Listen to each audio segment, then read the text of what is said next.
SA news महाराष्ट्रामध्ये पुन्हा एकदा आपलं स्वागत आहे। आजच्या ठळक बातम्या। मुंबईत मुसळधार पावसाला सुरुवात, अनेक ठिकाणी वाहतूक कोंडी।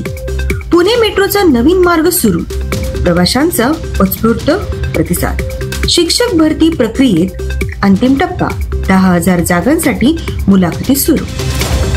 बुलढाण्यात अवकाळी पावसामुळे शेतात नुकसान, मदतीची मागणी।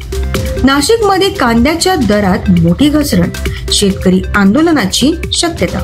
कोल्हापुरात महालक्ष्मी यात्रेला भाविकांची गर्दी, सुरक्षेचे कडेकोट बंदोबस्त। राज्यात 9व्या शैक्षणिक धोरणाची अंमलबजावणी जुलैपासून। नागपूर स्मार्ट सिटी प्रकल्पात 5 नवीन पायाभूत सुविधांचा समावेश।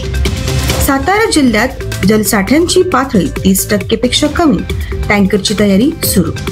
ठाण्यात 200 कोटींच्या रस्ते सुधारणा प्रकल्पाला मंजुरी। अशाच नवीन बातम्यांसाठी बघत रहा एसए न्यूज चॅनल महाराष्ट्र। धन्यवाद।